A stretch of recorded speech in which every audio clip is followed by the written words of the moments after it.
महिला डॉक्टर आत्महत्या प्रकरणामध्ये मी दुपारी पत्रकार परिषद घेतली आणि त्यानंतर रणजितसिंह नाईक निंबाळकर यांच्या मदतीसाठी अख्खी वकिलांची फौज उभी राहिली. त्यांनी मांडलेले मुद्दे, त्या प्रत्येक मुद्द्याचं बैजवार उत्तर मी निश्चितपणे उद्या देईल. तुर्तास एकच मुद्दा मी सांगितला पाहिजे की त्यांनी ज्या पद्धतीने एक पत्र दाखवलं पोलीस उपअधीक्षकांचं की अधीक्षकांचं, आणि त्या पत्रात ते सांगताहेत की त्यांच्यावर कुठलेही गुन्हे दाखल नाहीत. निंबाळकरजी, अहो एखाद्या पोराला साधं एखादं नॉन क्रिमिलियरचं एखादं सर्टिफिकेट आणायचं असेल, एक कॅरेक्टर सर्टिफिकेट जरी घ्यायचं असेल तर पोलीस स्टेशनला किती खेटे घालावे लागतात बरं. विचार करा. मी 1:30 वाजता पत्रकार परिषद घेतली आणि 5 वाजता तुमच्या हातामध्ये पोलीस उपअधीक्षकांनी दिलेलं पत्र आहे की निंबाळकरांवर कुठलेही गुन्हे दाखल नाहीत किंवा निंबाळकरांनी कुठलेही गुन्हे दाखल केलेले नाहीत.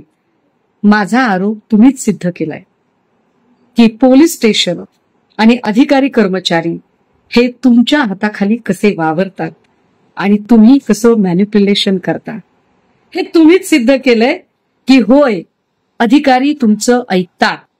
आणि एक महत्वाची बाब, माझी इतकी बालिश बुद्धी नाहीये की स्वतः रणजितसिंह नाईक निंबाळकर तिथे बसले आणि त्यांनी गुन्हे नोंदवले, परंतु जे गुन्हे झाले, ज्या FIR झाल्या त्या तुमच्या प्रभावाने झाल्या हे अजिबात नाकारता येत नाही.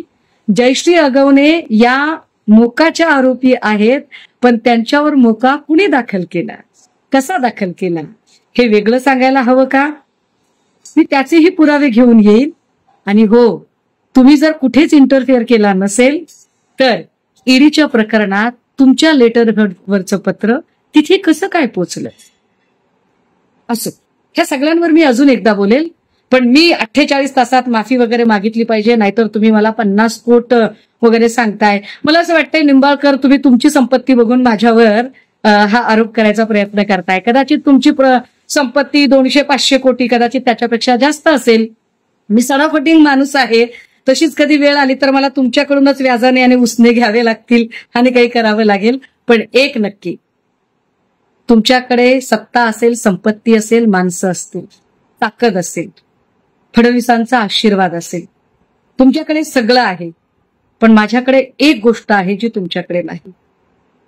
खंबीरपणे सत्याला सामोरी जायची आणि कुठल्याही संकटात न डगमगता, शब्द न फिरवता आपल्या शब्दावर ठाम राहण्याची.